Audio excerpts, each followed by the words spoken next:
அனைவருக்கும் என்னை வணக்கங்கள். இன்றைக்கு நான் ஒரு கதை சொல்ல போகிறேன். ஒரு வெயில் காலத்தில் வெட்டுக்கிளி ஒன்று ஆடி பாடி விளையாடி கொண்டிருந்தது. அது விளையாடி கொண்டிருக்கும் போது ஓர் எறும்பு அதை கடந்து சென்றது. நீ விளையாடி கொண்டிருக்கிறாயா, வேலை செய்யவில்லையா என்று எறும்பு கேட்டது.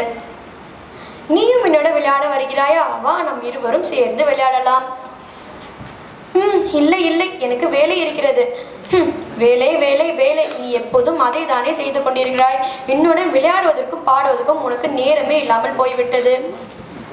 நான் சோளத்தையும் சோலை கதிரையும் எடுத்து வீட்டுக்கு செல்ல வேண்டும். குளிர்காலம் வருவதற்கு முன்னால் நான் அதிக உணவு சேர்க்க வேண்டும். வெயில் காலம் முடிவதற்கு முன்னாலே உன்னால் குளிர்காலத்தை பற்றி யோசிக்க முடிகிறதே, நீ அதிசய பிறவிதான். குளிர்காலம் வர இன்னும் கொஞ்ச நாள் தான் இருக்கிறது.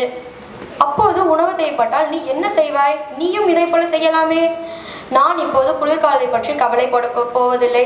நீ உன் வேலையை பார், நான் சொல்வதை கேள். இல்லாவிட்டால் உனக்கு குளிர்காலத்தின் போது உணவு இருக்காது. நாளைக்கு உணவு தேவைப்பட்டால் நீ என்ன செய்வாய்? நாளைக்கு நடப்பதை பற்றி நான் கவலைப்பட போவதில்லை.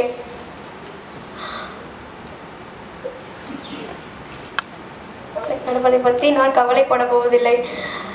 சரி, நான் போக போகிறேன். நான் என் வேலையை பார்க்க போகிறேன். சிறிது நாட்கள் கழித்து குளிர்காலம் ஆரம்பித்தது.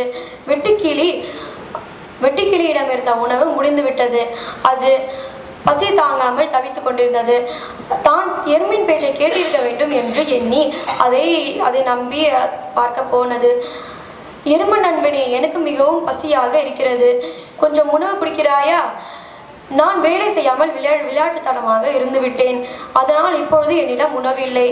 சரி, நீ இப்பொழுது உன் தவற்றை உணர்ந்து விட்டாய். அதனால் இன்றைக்கு நான் உனக்கு உணவு கொடுக்கிறேன். ஆனால் நாளை என்னிடம் வந்து கேட்காதே, நான் கொடுக்க மாட்டேன். நீயே சொந்தமாக உன் உணவை தேடிக்கோ.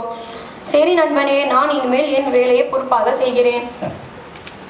வேலை செய்ய வேண்டிய நேரத்தில் வேலை செய்ய வேண்டும், விளையாட வேண்டிய நேரத்தில் விளையாட வேண்டும் என்பதை உணர்ந்த வெட்டுக்கிளி எறும்பிடம் நன்றி கூறி சென்றது. நன்றி, வணக்கம்.